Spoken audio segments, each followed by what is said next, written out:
Tribunal Constitucional entra en sesión, vista la causa rol 2936, requerimiento de inaplicabilidad por inconstitucionalidad deducido por Juvenal Gómez Gómez respecto al artículo 195 bis, inciso primero de la Ley del Tránsito. Tiene la palabra el señor relator Sebastián López. Gracias, señor presidente.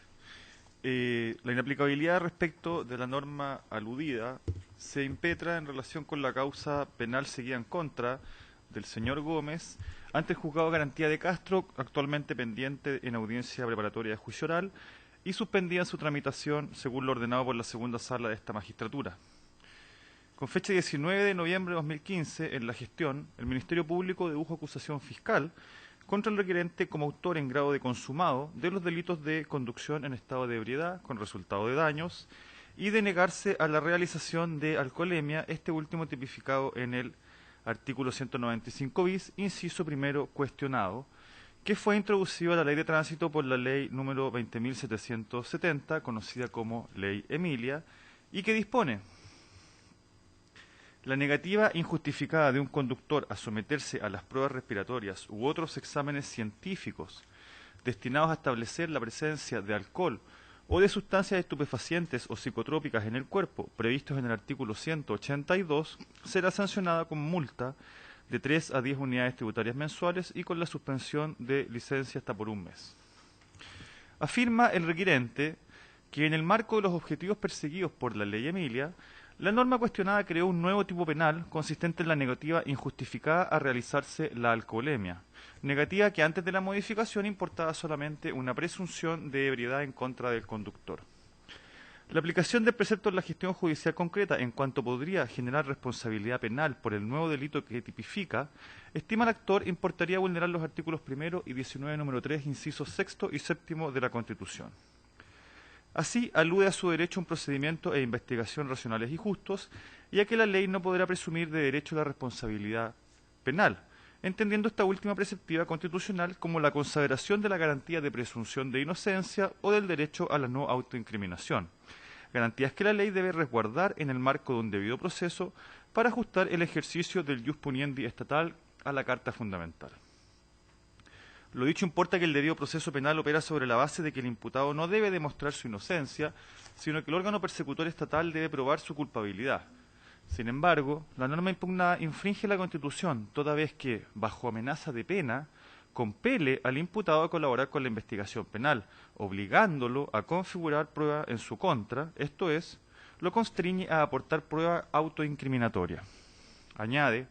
que la correcta lectura de la garantía constitucional del debido proceso, en cuanto al principio de no autoincriminación, no puede restringirse a la mera declaración expresa del imputado admitiendo culpa, sino que se extiende a que la ley no puede obligarlo a realizarse pericias que constituyen diligencias investigativas que lo incriminan. Además, afirma que al forzarlo a realizarse el examen de alcoholemia, el artículo 195 bis vulnera su dignidad personal asegurada en el artículo 1 de la Constitución, al tiempo que la norma legal quebranta el debido equilibrio entre la persecución penal y los derechos del imputado, pues se constituye una medida coercitiva que en caso de negativa configura delito.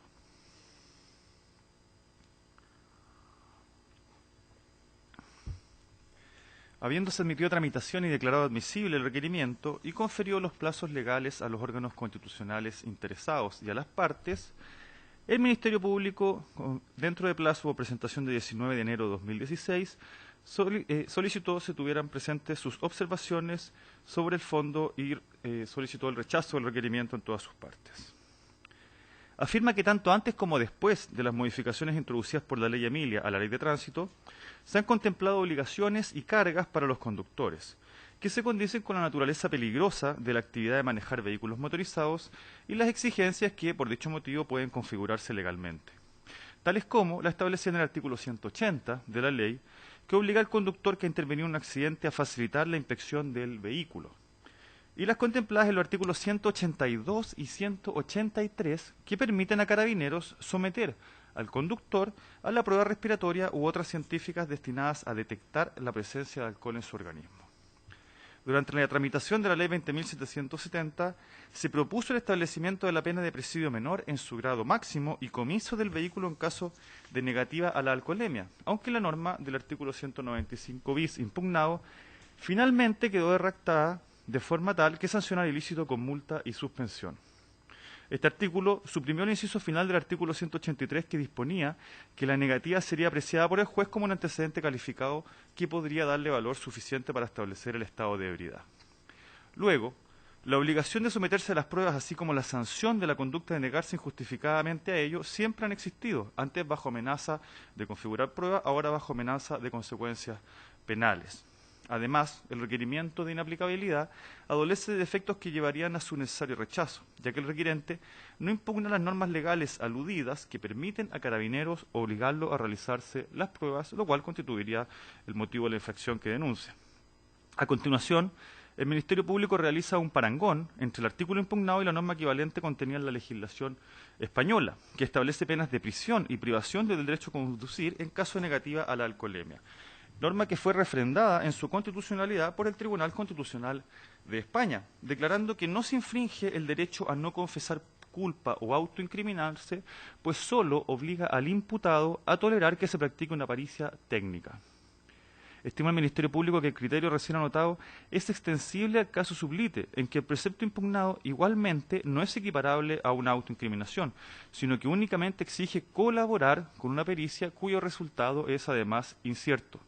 Cuestión que además la ley también contempla, por ejemplo, en el artículo 197 del Código Procesal Penal, que permite, dentro de la investigación, efectuarle al imputado pruebas corporales como las biológicas. Luego el Ministerio Público denuncia otro defecto en el requerimiento que llevaría a su rechazo, ya que la prohibición de declarar bajo juramento sobre hecho propio se consagra en el artículo 19, número 7, letra G de la Carta Fundamental, en circunstancias que es este precepto que permite revisar el derecho a no autoincriminarse. Sin embargo, el actor no invocó esta norma en su libelo, sin que pueda en consecuencia configurarse un punto de comparación constitucional entre el artículo 195 bis, a partir de la interpretación que el actor pretende dar al artículo 19, número 3, incisos sexto y séptimo, y que excede el ámbito de estas disposiciones constitucionales.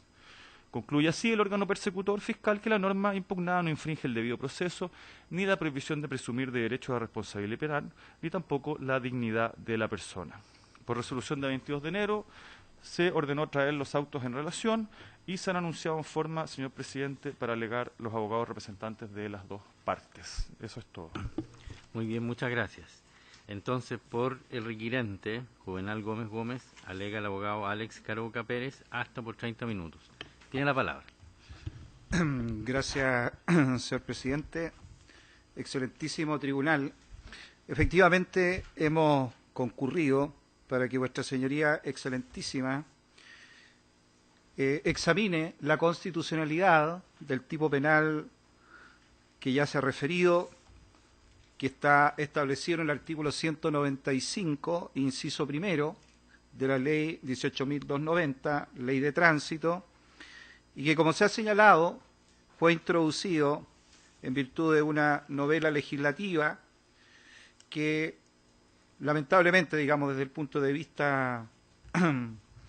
de alguien que pretende ser estudioso de las garantías constitucionales, lo fue al amparo de una verdadera campaña en los medios de comunicación a propósito de situaciones concretas producidas en un caso particular y que lleva a un frenesí legislativo que puede tener justificación, por supuesto, desde ese punto de vista de las personas afectadas, pero que lamentablemente en ese impulso reformador tendiente a agravar las penas en un caso particular, obliga a ser muy cuidadoso en el examen precisamente de las garantías que se pueden ver afectadas por normas legales dictadas al amparo de ese afán reformador urgente. Y en ese sentido, su señoría excelentísima, nos parece que precisamente esta norma legal, al establecer un nuevo tipo penal, atenta contra garantías preestablecidas, donde precisamente se ya reglamentaba de manera suficiente la sanción para la persona que no se sometiera voluntariamente a las pruebas tendientes a establecer si conducía un vehículo en estado de ebriedad o bajo la influencia de otro tipo de sustancias que pudieran alterar las condiciones en que desenvolvía esa actividad. En efecto, su señoría excelentísima, el Ministerio Público, ya se ha adelantado, sostiene que una exigencia en orden a someterse a este tipo de exámenes ya se contemplaba desde antiguo en nuestra normativa legal y en particular en la propia ley de tránsito se establecía esa obligatoriedad. Pero había una diferencia muy importante, toda la diferencia en realidad, y que a nuestro parecer es lo que cabe someter al prisma de su constitucionalidad, que la sanción que se establecía pretéritamente eran sanciones de carácter procesal, que decían relación, como vamos a explicar enseguida, con algunos de los conceptos más clásicos del derecho procesal en su vertiente más pura, y no en cambio se establecía por no someterse a aquella conducta querida por el legislador a una sanción de tipo penal. La diferencia es sustantiva. Pero yendo a lo concreto, su señoría excelentísima, nosotros estimamos que a la luz del examen que nos obliga un requerimiento de inaplicabilidad como el que hemos llegado ante este excelentísimo tribunal, nos obliga a considerar que las garantías amagadas por la aplicación de este tipo penal, en el caso concreto que nos convoca, infringe claramente tres grandes garantías. Dos de ellas agrupadas en el artículo 19, número 3, inciso sexto y séptimo de nuestra Carta Constitucional, y estimamos también una de aquellas más importantes, garantías, ni más ni menos, la del artículo primero de nuestra misma ley fundamental. ¿Por qué, su señoría, ciframos en estas garantías la afectación en relación a este precepto penal que señalamos? Y no, en cambio, adelantándonos ya, a la argumentación del Ministerio Público, no invocamos,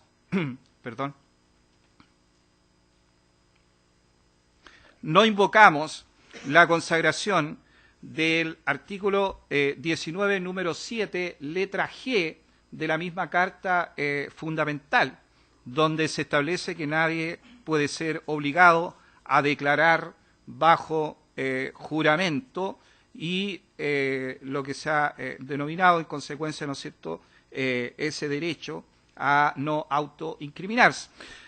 Nomenclatura o denominación que a nuestro parecer no es precisa por las razones también, desde un punto de vista estrictamente procesal, que vamos a señalar enseguida. Pero retomando entonces el hilo principal, nosotros decimos que afecta fundamentalmente el derecho,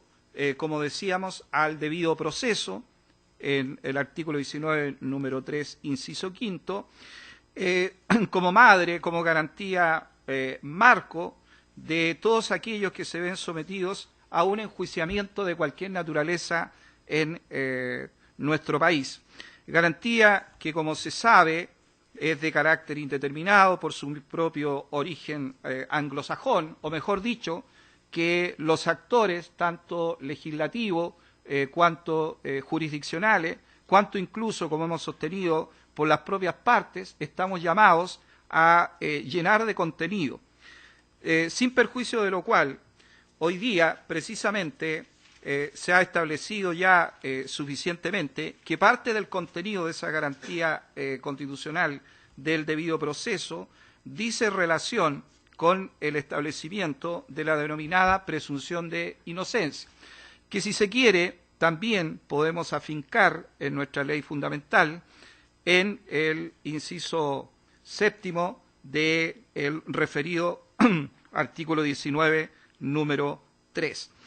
De todos modos, yo creo que es inconcuso, y no vale la pena insistir en ello, en la vigencia en nuestro país del estado o presunción de inocencia. Y desde ese punto de vista, su señoría excelentísima, ¿en qué sentido nosotros entendemos que al establecer el legislador este tipo penal está atentando contra esta garantía de la presunción de inocencia? Porque si hay algo que caracteriza, su señoría excelentísima, este principio o presunción de inocencia, es que el imputado, si en un proceso penal como el de la especie se trata, no está obligado a llevar a cabo ninguna actividad en su favor para que prevalezca esta situación de inocencia. En ese sentido, la garantía, entendemos, es radical. Es exclusivamente labor de los órganos de persecución penal, típicamente en el caso de una imputación conducida por el Ministerio Público, como es la especie, llevar a cabo toda la actividad necesaria para establecer los extremos fácticos de la imputación y convencer en su momento, por supuesto, al tribunal adjudicador penal, por supuesto, de la concurrencia de la normativa penal invocada. Y en ese sentido, su señoría excelentísima, desde luego que el imputado está autorizado constitucionalmente para permanecer en la más absoluta pasividad frente a esa imputación penal. Es decir, no se le puede obligar a llevar a cabo ninguna actividad que facilite o permita al órgano de persecución penal estatal obtener antecedentes, información, en fin, cualquier material que le sirva precisamente para acreditar la imputación que sostiene. ¿Y por qué, su señoría excelentísima, entendemos que es tan radical y debe ser entendida en esos términos tan precisos la garantía de la presunción de inocencia? Primero, porque es la base de un sistema de carácter acusatorio, como el que afortunadamente se encuentra consagrado hoy día en nuestro país. No solamente debería ser, y por las razones que voy a explicar enseguida, precisamente el que el legislador nos esté obligando a situarnos en una ley especial, no es baladí a propósito del examen de constitucionalidad que estamos requiriendo a este excelentísimo tribunal. Es importante entender así la garantía constitucional de la presunción de inocencia, porque de lo contrario podemos caer fácilmente en la tentación inquisitiva, ya que yo por allí me atreví a señalar en algún momento, ¿no es cierto?, está como la serpiente bíblica, al acecho para tratar de reconquistar terreno y volver a instaurar aquel sistema de persecución penal que en definitiva es obviamente un retroceso en la civilidad, en la vigencia de las garantías, que obviamente están establecidas en favor de todas las personas y no solamente en favor de uno u otro imputado determinado. Y entendiendo entonces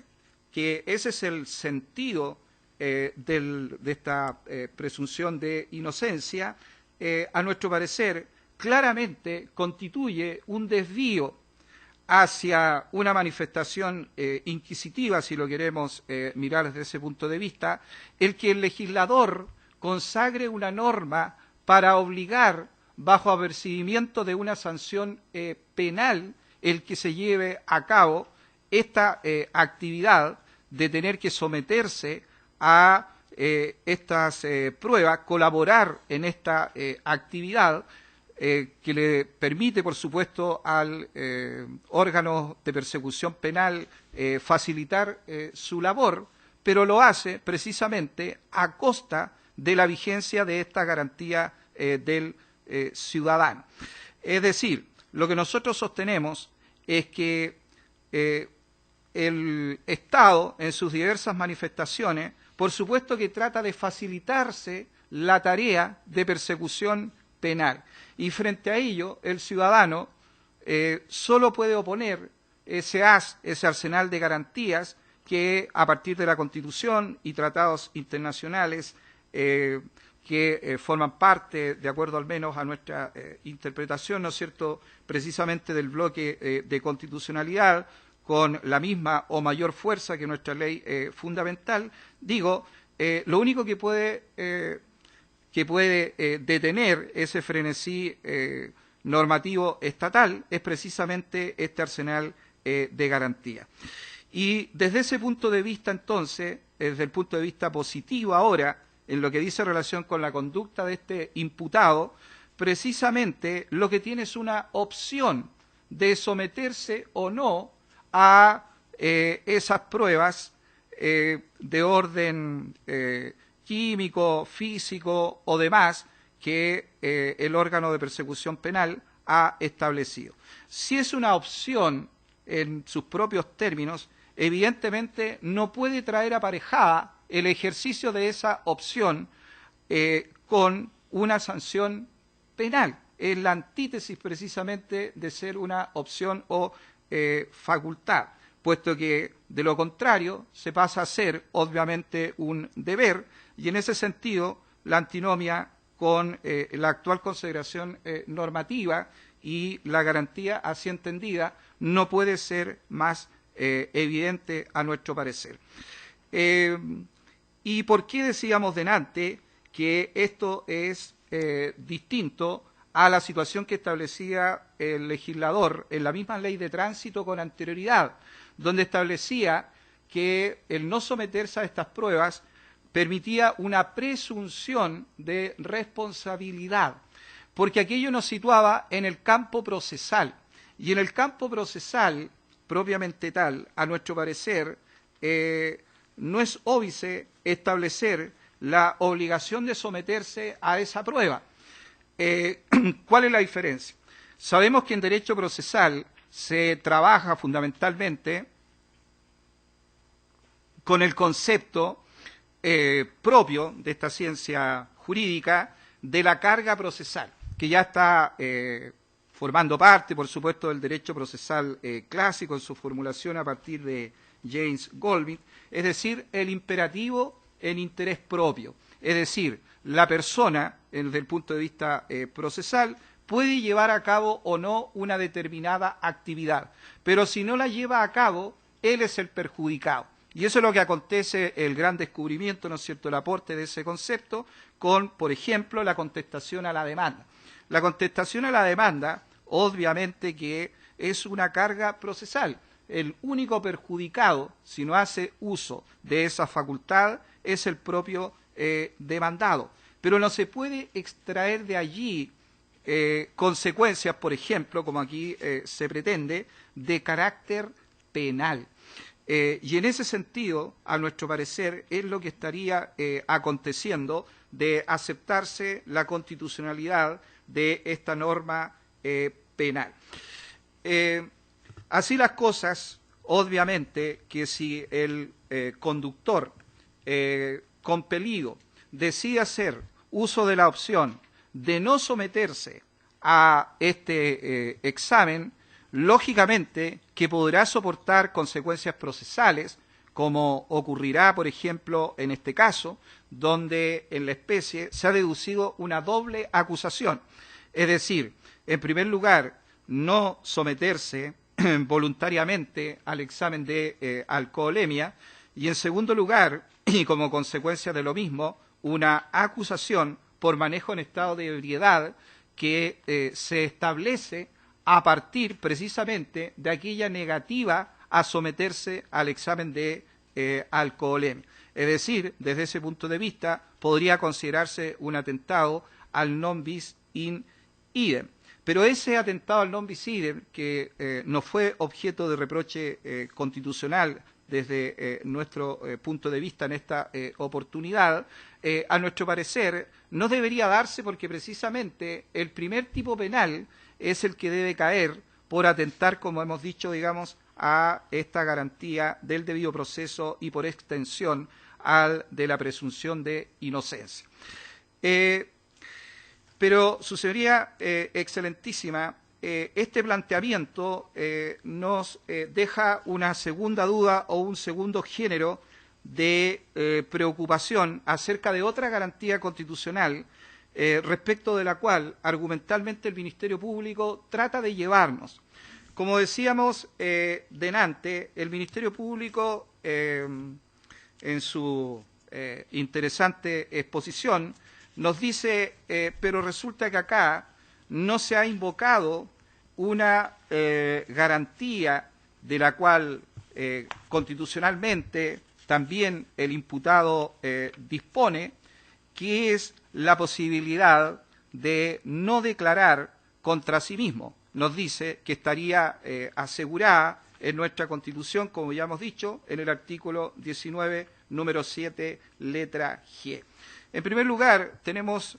dudas, reparos, acerca de si efectivamente ese postulado, esa redacción de esa garantía desde el punto de vista propiamente técnico, consagra en buenos términos o no el derecho que nos interesa y que nosotros consideramos amagado, que es el derecho a la no autoincriminación, que es distinto al derecho, a nuestro modesto parecer, a guardar silencio. Derecho a la autoincriminación que obviamente es mucho más amplio, que no se agota en el derecho a no declarar, y como nuestra normativa constitucional ya citada, dice a no ser obligado a declarar bajo juramento. Obviamente aquella es una situación más estrecha y a nuestro parecer, por lo tanto, no sería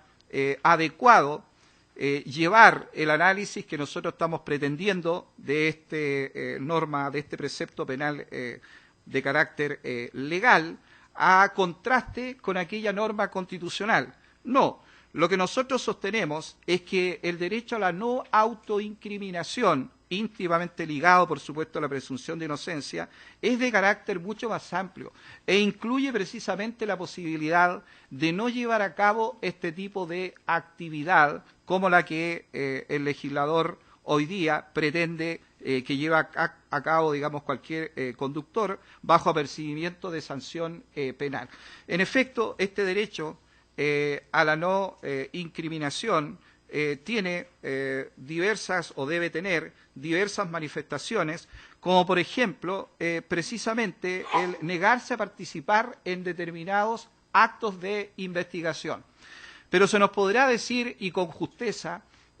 bueno, pero eso parece excesivo como ámbito de protección personal frente al interés público en la persecución penal. Y efectivamente tiene que ceder este derecho a la no autoincriminación frente a otros derechos. Y así lo hace el legislador precisamente en el Código Procesal Penal, en el artículo 197, ya referido, pero ¿cuál es la gran diferencia? El artículo 197 del Código Procesal Penal, que se incluye precisamente en un cuerpo normativo codificado con todo lo positivo y con todo lo que aquello implica en cuanto a organicidad, congruencia, principios que rigen esta clase de técnica legislativa evidentemente de grado superior, de tal manera que el artículo 197 del Código Procesal Penal establece que bajo determinadas circunstancias, lógicamente que van a tener que ser sopesadas en cada caso, si el órgano de persecución penal pretende que se lleve a cabo una determinada actividad de índole parecida al que estamos examinando, puede y debe recurrir al juzgado de garantía correspondiente para que lo autorice para llevar a cabo precisamente esta actividad que ha sido denominada desde antiguo en doctrina, ¿no es cierto?, intervenciones corporales. Esa es la solución normativa propia, pero como se puede apreciar, el hecho de requerir una autorización judicial donde tendrá que sopesarse los antecedentes concretos para que el órgano jurisdiccional disponga si accede o no a llevar a la práctica, la diligencia requerida, está obviamente, por lo menos así lo vemos nosotros, en la antítesis de una sanción penal. Y aquí viene la diferencia. Aquí viene la diferencia entre lo que es una norma legal, inorgánica, situada, digamos, en un cuerpo normativo penal especial, en este caso como es la ley de tránsito, y lo que es un régimen normativo coherente, respetuoso de los derechos y garantías, como es el Código Procesal Penal. ¿Por qué, en consecuencia, nos salimos, podríamos preguntarnos, de aquel régimen general para establecer esta normativa especial y más rigurosa, por supuesto, menos o más afectadora, digamos, menos cauteladora y más afectadora de derechos y garantías, como acontece en una norma penal especial? Y eso es lo que a nuestro parecer, afincando como lo que decíamos al inicio, no se ha considerado por el legislador en la especie. Es decir, cuando se optó por establecer un tipo penal especial, obviamente se desechó la posibilidad, se abandonó, de recurrir al régimen general establecido en el Código Procesal Penal. Y desde nuestro punto de vista, desde nuestro parecer, ello no es baladí desde el punto de vista del examen de constitucionalidad que debe hacerse. Porque efectivamente también se nos reprocha, desde el punto de vista del Ministerio Público, que no requerimos la inaplicabilidad de aquellas normas también situadas en la Ley de Tránsito, donde se establece la obligación de someterse a este tipo de prueba, donde se establece incluso 182, 183, básicamente de la Ley de Tránsito, también modificadas por esta reforma denominada Ley Emilia. No requerimos nosotros la inaplicabilidad de aquellas normas. E incluso se insinúa, lo cual a nuestro parecer no es correcto, de que aquí en el artículo 195 bis estaríamos en presencia de una ley penal en blanco impropia, puesto que para completar el presupuesto normativo típico habría de remitirse a aquellos preceptos 182, 183 de la Ley de Tránsito. Decimos que no es correcto, puesto que, a nuestro parecer, el artículo 195 bis contiene la descripción fáctica completa a efectos penales y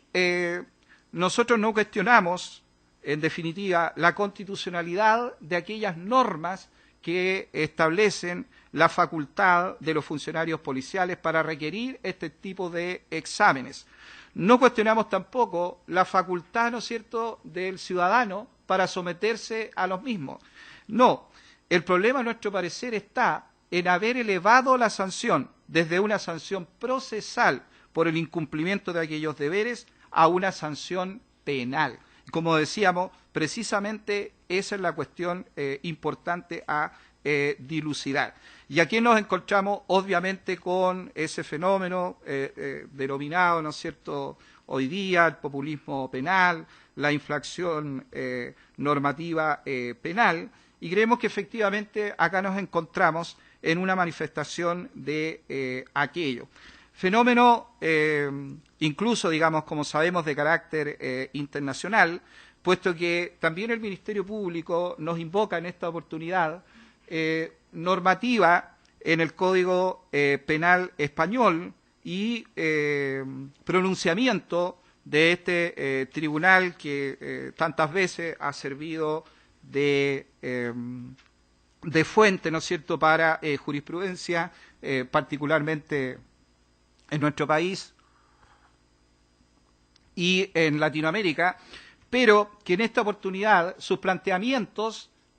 me parece a mí, no son exactamente aplicables en la especie. ¿Por qué? Porque precisamente aquella jurisprudencia del Tribunal Constitucional Español está discurriendo sobre la base de la aplicación del bloque normativo propio del procedimiento penal ordinario. Es decir, si vuestra señoría, excelentísima, digamos, examina la sentencia constitucional referida, citada por el Ministerio Público, se puede apreciar que básicamente está remitiendo al antiguo problema de la legitimidad de las intervenciones corporales. Y desde ese punto de vista, el artículo ya referido, digamos, de nuestro Código Procesal Penal, soluciona el problema y la legitima, permitiendo precisamente acudir al juzgado de garantía correspondiente para que permita estas intervenciones corporales. Por lo tanto, desde ese punto de vista, nos parece la norma, tanto, digamos, sustantiva del penal del sistema español, cuanto la interpretación que se invoca, hecha de aquella por el Tribunal Constitucional Español, no nos ayudan particularmente a resolver el problema que se nos ha planteado, que es precisamente el transformar lo que era una presunción y que hoy día, digamos, creo yo, no es la oportunidad de hacerlo, digamos, con pocas razones técnicas se estima que no sería compatible con el régimen de libertad en la valoración de la prueba, que es el que rige en nuestro Código Procesal Penal. Digo, se estimó que no podía mantenerse, que la negativa a llevar a cabo esta actividad, este requerimiento, ¿no es cierto?, de estas pruebas técnicas por parte de funcionarios policiales, no podía mantenerse como una presunción. Pero la solución, crear a consecuencia de ello, para obligar al ciudadano a someterse y a llevar a cabo, que fue la creación de este tipo penal, a nuestro parecer, acabó precisamente siendo un remedio inconstitucional y desde ese punto de vista solicitamos respetuosamente a vuestra señoría, excelentísima, que así lo declare y por ende que comunique que este precepto es inaplicable para el caso que nos convoca oficiando al juzgado de garantía correspondiente. Es todo, su señoría. Muchas gracias.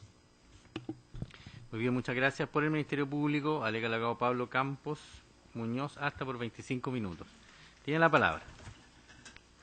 Muchas gracias, señor presidente. Con su venia, alego por el Ministerio Público a fin que se rechace este requerimiento de inaplicabilidad. Y sin prejuicio de lo ya señalado en la presentación por escrito, en que el Ministerio Público evacuó el traslado respectivo, argumentos que, por supuesto, doy por totalmente reproducidos en este momento, estimamos que la aplicación de este precepto que se impugna no puede, en ningún caso, infringir las garantías mencionadas por el requirente. Como no se ha hecho hasta el momento y se debe analizar la aplicación de esta norma en un caso concreto, hago muy breve referencia a los hechos que contiene la acusación y que dan cuenta que el 15 de agosto del año 2015 a las 1:30 de la madrugada, don Juvenal Gómez Gómez, conduciendo su vehículo Jeep, colisionó o chocó más bien a un vehículo que estaba estacionado en la vía pública, provocándole daños de consideración. Acto seguido, se negó a practicarse la alcoholemia. Y aquí debo aclarar una aseveración que hemos escuchado acá en el alegato de la contraparte, en el sentido de que señala que la imputación por el manejo en estado de ebriedad deriva precisamente o derivaría de la negativa a practicarse la alcoholemia. Eso no es efectivo. La imputación por manejo en estado de ebriedad contenida en la acusación emana de la declaración de los testigos, de la declaración del médico que lo atendió en la posta, y principalmente emana de su propia conducta que demostró en ese momento. Y este precepto que se reclama ahora a través de este requerimiento, en cuanto a su aplicabilidad, viene a sancionar, y hago hincapié en esto, la negativa injustificada injustificada a practicarse las pruebas respiratorias u otros exámenes científicos destinados a detectar la presencia de alcohol en la sangre o de psicotrópicos en el cuerpo. Y viene ahora, después de la modificación de la ley 20.770, a establecer una sanción penal consistente en el pago de una multa y una posible suspensión de la licencia de conducir hasta por un mes. Pero, ¿qué ha cambiado? Solamente en la aplicación de la sanción, porque esta obligación de someterse a este tipo de exámenes estaba, y así lo ha reconocido la requirente, establecida hace mucho tiempo en nuestro ordenamiento jurídico. Y se establecía con, tal como lo señalaba la requirente, con algunas consecuencias procesales que fueron cambiando en el paso del tiempo. Últimamente se entendía que la negativa daba lugar a que el juez podía tener esto, considerarlo como un antecedente calificado. Entonces,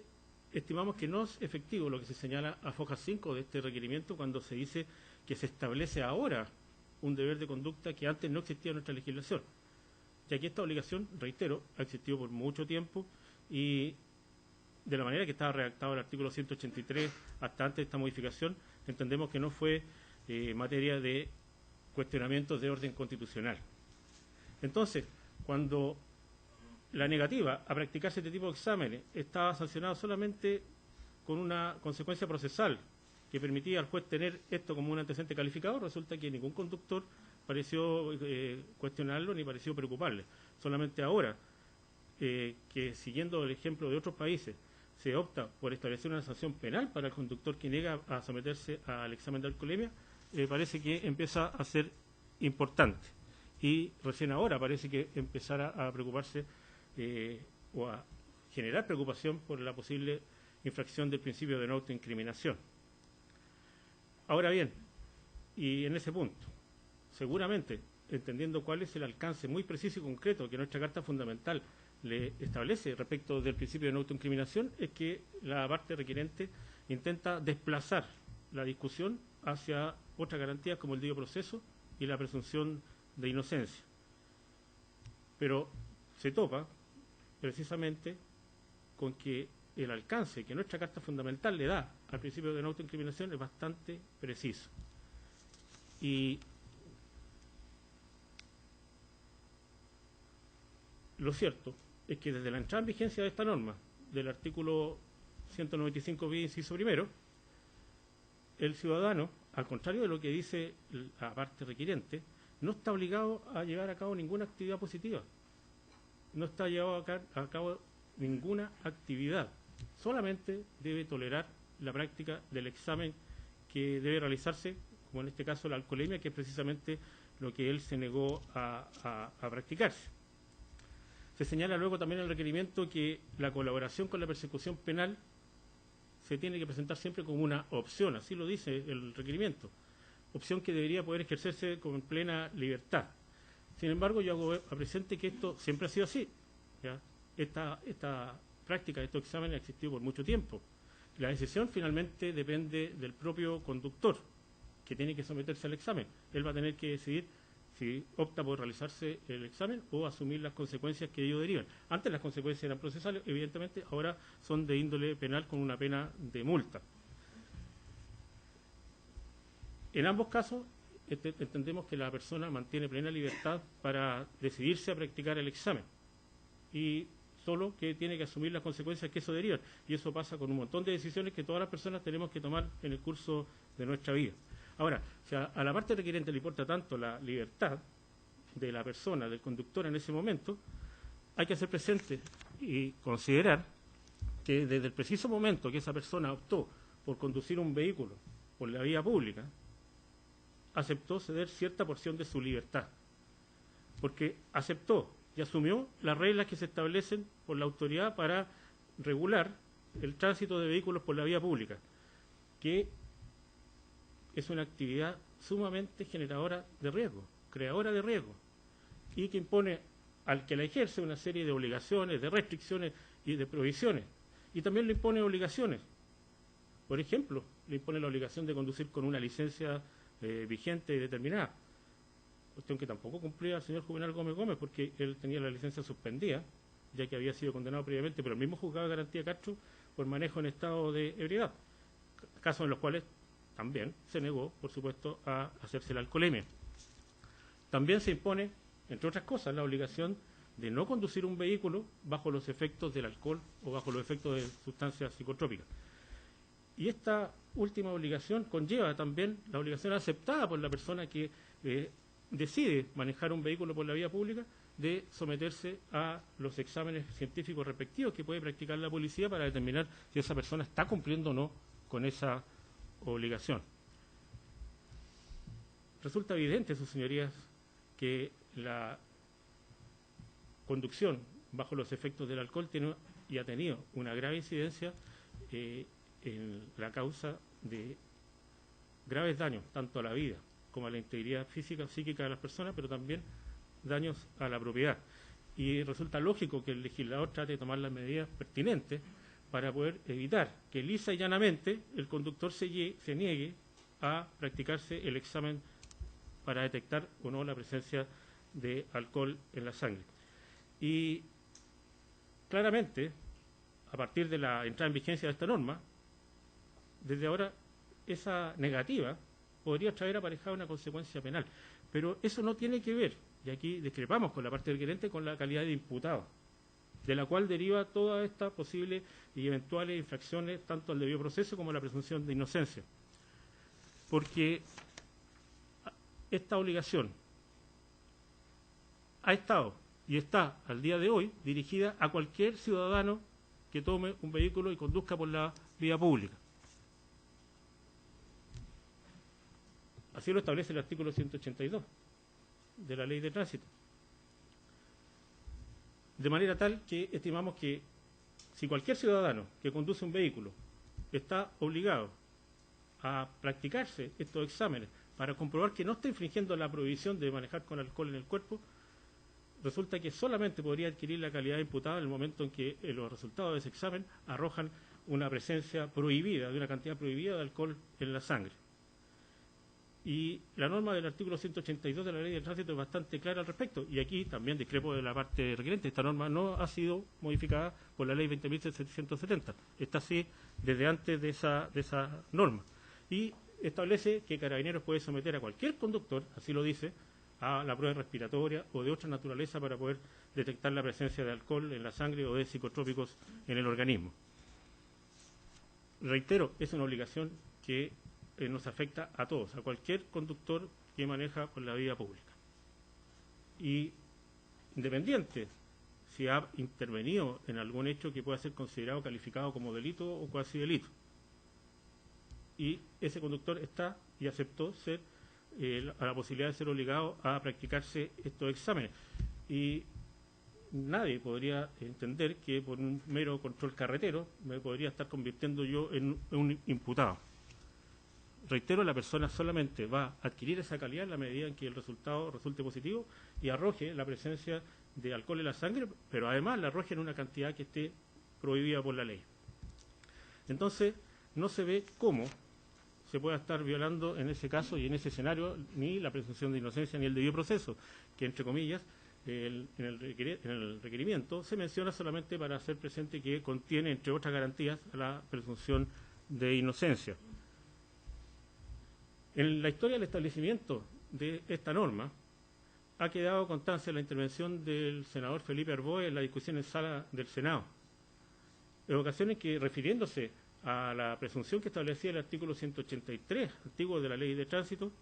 señaló, si su señoría me lo permite brevemente dar lectura, abro comillas, en la práctica, dijo el senador Arboe, la norma que contiene la presunción en esta materia no se aplica. Sin embargo, como queremos evitar que exista un incentivo perverso para negarse a practicar el examen, se aplicaría el nuevo tipo penal contemplado en el artículo 195 bis, referido a dicha situación. O sea, dice, no estamos hablando de alguien que maneja en estado de ebriedad. Eso no lo sabemos. Agrega a continuación, se trata de un momento anterior, de aquel en que el ministro de Fe le pide a una persona someterse al examen para determinar si está manejando en estado de ebriedad o no. Cuestión que hasta ese instante se desconoce. Cierro comillas. Esta cita, que está afincada en la historia del establecimiento de la Ley 20.770, nos permite aseverar, en otras palabras, que tolerar la práctica de un examen de esta naturaleza no puede afectar de manera alguna el principio de inocencia ni tampoco el debido proceso, de los cuales, por supuesto, goza todo imputado, ya que a la altura de ese examen todavía no puede ser considerado un imputado y esa persona va a mantener incólume su presunción de inocencia. Obviamente que esta se podría ir desvaneciendo en la medida en que el examen arroja la presencia de alcohol en la sangre, pero eso ya es una consecuencia de su propio actuar y no le puede ser reprochado ni a las autoridades policiales que tienen que efectuar este control, ni menos al legislador que dentro de sus facultades ha intentado establecer esta norma para evitar que lisa y llanamente los conductores se nieguen a practicarse los exámenes respectivos. Entonces, cuando en la foja número 8 de su requerimiento el requiriente nos señala que la participación del imputado debería ser siempre una opción, creemos que es erra, porque tal como ya hemos señalado, al momento en que una persona decide manejar un vehículo por la vía pública, aceptó varias reglas, y aceptó varias reglas que evidentemente limitan sus posibilidades de actuación y de opción. Por otra parte, se ha dicho también, y se contiene en el requerimiento,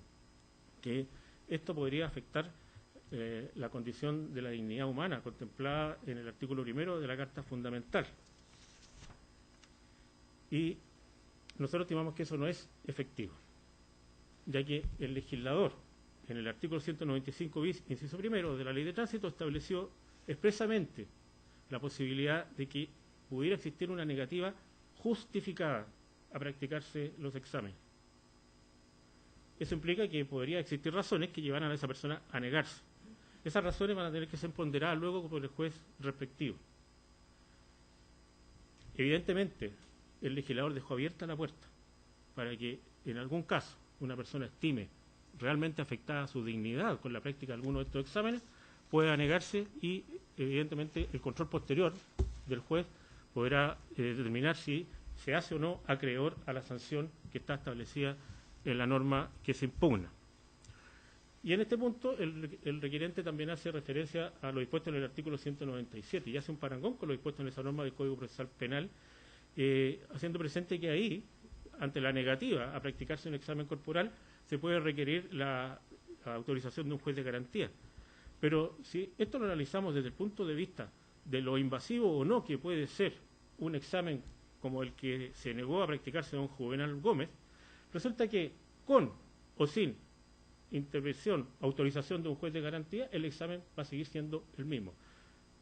La probable vulneración de su dignidad personal va a ser la misma, solamente que en el caso del artículo 197 esa vulneración va a haber sido previamente autorizada por el juez de garantía. En el caso de la norma que ahora se cuestiona, el control judicial, reitero, va a ser posterior, porque si la persona se niega a efectuarse los exámenes, no se le podrán efectuar los exámenes, por lo tanto su dignidad va a quedar incólume, no se verá afectada de ninguna manera. Y las razones para negarse a efectuar el examen van a tener que ser justificadas posteriormente por el juez respectivo. También se menciona en el requerimiento que esta norma que cuestiona contemplaría una coerción de amenaza punitiva, así lo señala, que impediría ejercer los derechos de manera libre. Y aquí no cabe más que, a riesgo de ser majadero, insistir en que evidentemente la persona que opta por manejar un vehículo por la vía pública ve desde ya su libertad acotada desde muchos aspectos. Va a tener que tener una licencia para conducir, debe atenerse a ciertas reglas para conducir y manejarse por las calles, tendrá que evitar conducir en condiciones deficientes y también aceptó desde ese mismo momento el someterse a la práctica de estos exámenes para determinar si circula o no con alcohol o psicotrópicos en el cuerpo. Y aquí hago referencia a lo que ya planteamos por escrito en nuestra presentación, en que se hace alusión a la norma que existe en el Código Penal Español, el artículo 383, y lo que demuestra que el establecimiento de esta norma, del artículo 195 bis, no corresponde a un experimento extraño o un arranque de creatividad del legislador chileno, sino que es una norma que ya existe en bastantes países. De hecho, en el informe que dirige al Senado respecto al proyecto de ley que luego se transformó en la ley 20.770, el profesor Jean-Pierre Matus, que en definitiva es el que sugiere el establecimiento de esta norma en particular, menciona que normas como esta, como el artículo 383 del Código Penal Español, existen también en Estados Unidos de Norteamérica, en Francia y en Alemania. Pues bien, y tal como señalamos por escrito, en el caso de España, la constitucionalidad de esta norma, del artículo 383 del Código Penal Español, fue puesta en tela de constitucionalidad. Y el Tribunal Constitucional Español, en un criterio que perfectamente puede iluminar la decisión que aquí se tiene que tomar, señaló, y si su señoría me lo permite, citar textualmente, abro comillas, que la obligación que pesa sobre el conductor de someterse a un examen no lo obliga a declarar contra sí mismo, ni a confesarse culpable, y tampoco lo obliga a manifestar una declaración que admita responsabilidad, sino que solo lo obliga a tolerar que se le haga objeto de una modalidad especial de pericia, exigiéndole una colaboración que no es equiparable a una declaración autoincriminatoria. Y comienzo ya a concluir este alegato haciendo presente que, por más que la requerente lo intenta, no logra eludir el hecho de que en nuestro ordenamiento constitucional el derecho a no autoincriminarse está establecido en el artículo 19, número 7, letra F de la Carta Fundamental. Y esta norma lo consagra en términos bastante precisos y acotados, ¿ya? Y solamente garantiza que una persona no puede ser obligada a declarar sobre hecho propio bajo juramento. Tal como lo señala don Enrique Evans en el tomo segundo de su obra sobre derechos constitucionales, lo que la Constitución prohíbe, nos señala, es que determinadas personas declaren bajo juramento. Y agrega, pero ello ni siquiera las exime de declarar. Resulta evidente a nuestro juicio que la situación que enfrenta un conductor que es requerido para someterse a un examen de alcoholemia, como el que se ha negado en este caso don Juvenal Gómez, no puede estimar de ninguna manera infringida de alguna manera el derecho a no autoincriminarse, porque tal como ha declarado el Tribunal Constitucional Español, no corresponde a ser equivalente la práctica de un examen científico a una declaración. De la misma manera, hemos creído haber expuesto ya de forma lata argumentos suficientes para estimar que no estamos en presencia de ninguna vulneración de las otras garantías mencionadas, como el debido proceso, la presunción de inocencia, ni menos de la dignidad de la persona humana, razones todas suficientes para que se rechace, a nuestro juicio, este requerimiento de inaplicabilidad. Sin embargo, finalmente, no puedo dejar de hacer presente que, en el caso concreto del requerente señor Juvenal Gómez, claramente no es la existencia de una sanción penal, como la que ahora se contempla para la negativa a efectuarse la alcoholemia, lo que ha motivado en este caso seguramente al requerente para negarse a efectuarse tal examen, puesto que en los casos previos por los cuales fue condenado por manejo en estado de ebriedad, se trataba de hechos que ocurrieron durante la vigencia de la ley anterior, cuando la sanción era procesal, porque ocurrieron en 2012. Sin embargo, también ahí se negó a efectuarse la alcoholemia. En virtud de todo lo que he expuesto, solicito en definitiva que se rechace este requerimiento de inaplicabilidad. Eso es todo. Muchas gracias. ¿Alguna pregunta? Ministro García.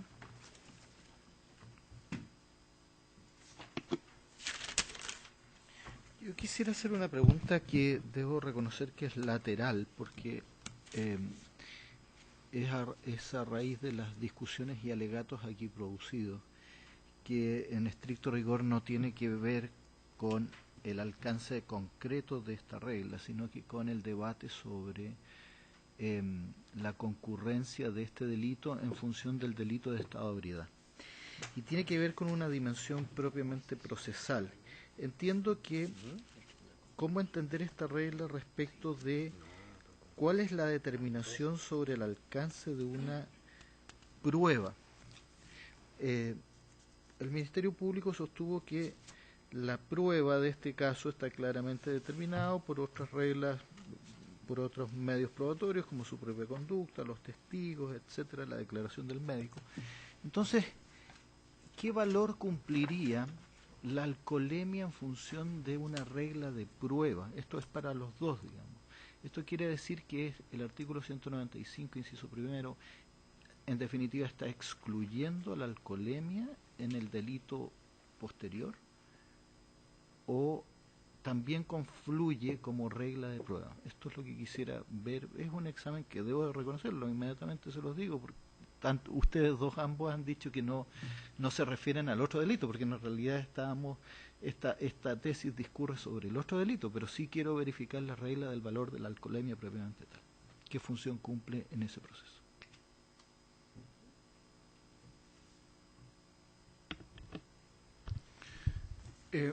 Efectivamente, su señoría,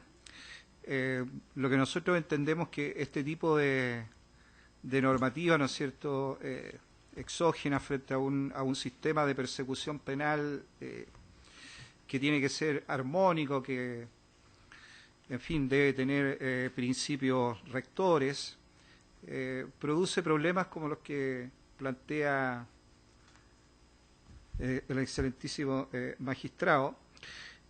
porque efectivamente aquí nos encontramos con un régimen general que va a ser aplicable a la persecución penal de este nuevo delito. Y ese régimen general probatorio, que es el de libre valoración de la prueba del artículo 297, esencialmente del Código Procesal Penal, no establece reglas a priori de valor de convicción en relación a ningún antecedente, es decir, hasta donde por lo menos nosotros entendemos, el manejo en estado de ebriedad se puede establecer a partir de una alcoholemia, de un alcotés o a partir de simples declaraciones de testigos que ni siquiera deben ser funcionarios policiales, sino que puede ser incluso, como acontece, digamos, en muchas oportunidades, funcionarios de los organismos asistenciales, donde se lleva a las personas a tomar este tipo de exámenes, y también simples particulares. Es decir, en definitiva, hay amplia posibilidad de que el tribunal, puede ser tribunal oral o juzgado de garantía, establezca la conducción en estado de ebriedad, y desde ese punto de vista, digamos, esta norma, a nuestro parecer, no está establecida armónicamente al respecto, por lo menos así lo vemos nosotros, porque al crear el tipo penal específico, lo que está tratando probablemente es de facilitar esa persecución penal, pero desde ese punto de vista, a nuestro parecer, lo hace excediendo precisamente un principio que nosotros, digamos, entendemos que es más importante, que es el de el derecho a no autoincriminarse. Y claro, la sanción que establece no es una sanción elevada desde el punto de vista penal, pero yo creo que en definitiva, y un poco las palabras del senador Arbó, digamos, bueno, y lo que se discutió a propósito de esta ley Emilia, digamos, en general, da cuenta, a nuestro parecer, digamos, ahí, de ese afán de criminalizar, de extender la criminalización en este ámbito al menos, pero como también ha acontecido en otro, de toda clase de conducta, pensando que de esa manera va a conseguirse un fin superior de disminución, digamos, de la criminalidad, en este caso asociado al manejo en estado de ebriedad, pero a nuestro parecer los beneficios no son claros, como se ha dicho tantas veces, y desde nuestro punto de vista procesal, como obliga, digamos, hasta donde entiendo, digamos, la interrogante a precisar, a nuestro parecer, si la persona no se hace la alcoholemia, va a poder ser sancionado igual por manejo en estado de ebriedad, estableciéndose por otras vías esa conducta, digamos, y va a tener ahí el régimen recursivo ordinario para cuestionar esa valoración. Y si no se somete a esa prueba, ¿no es cierto?, como hemos dicho, se hace acreedor, además, a una sanción penal. Y eso es lo peligroso, lo que, a nuestro parecer, digamos, lo que señalaba el Ministerio Público y en línea con lo que señalaba el senador, digamos, que citaba en la historia de la ley, porque dicen ellos, bueno, es que esto es antes de estar en presencia de una persecución penal, es decir, es cuando el funcionario policial requiere la realización de este examen y, por lo tanto, está tratando, ¿no es cierto?, de ver si se verifica o no la conducta constitutiva de aquel delito de manejo en estado de ebriedad o de algún otro. El problema es que ahí ya se inició la persecución penal a la luz del artículo 7 del Código Procesal Penal, desde el primer acto de procedimiento dirigido en su contra, por lo tanto, deben estar vigentes las garantías, pero yendo, digamos, específicamente a la interrogante, ¿no es cierto?, el problema, a nuestro parecer, es que además ahí una actividad que era, en principio, de carácter probatorio, tratando de obtener un antecedente, se transforma per se ya, digamos, en una conducta penal. Y eso, a nuestro parecer, es precisamente lo que no es compatible con un régimen constitucional, con un bloque de constitucionalidad, digamos, en materia de garantías procesales, que, insisto, a nuestro parecer están vigentes desde el momento, digamos, en que se hace ese control por parte del funcionario policial. No es compatible y, por lo tanto, arroja, digamos, una incongruencia en los términos que, según entiendo, digamos, estaba referida la interrogante de su señoría. Esa, por lo menos, sería nuestra opinión, digamos. Gracias. Ministerio Público. Gracias a su señoría. Yo entiendo esta consulta en un ámbito paralelo a todo lo que ya se ha expuesto y discutido en esta sede. Pero al respecto me cabe señalar que dentro del ámbito de cómo se puede valorar la prueba, establecido en el artículo 297 y 340 del Código Procesal Penal, sin duda este es un elemento más de prueba que debe ser valorado por los jueces del fondo. Sin embargo, evidentemente, tratándose de la prueba de una situación puntual que se desvanece con el paso del tiempo, porque obviamente en pocos minutos, en pocas horas, ya no habrá rastro de esta situación en el organismo de esa persona, es que el legislador ha ponderado y ha manejado y tratado, le ha dado un tratamiento totalmente distinto a la prueba de alcoholemia, que no se agota en eso. La norma es bastante amplia, a futuro podrá existir otro tipo de exámenes, a lo mejor menos invasivos o más invasivos, quién sabe, pero también está el intoxilícer. Y esa es la razón por la cual el legislador le ha dado un tratamiento distinto y en este caso ha optado derechamente por tener que establecer una sanción siguiendo la línea ya fijada anteriormente, hace muchos años atrás, en otros países. Eso es todo, señoría. Bien, ¿alguna otra pregunta? No, muy bien. Concluida entonces la vista de la causa.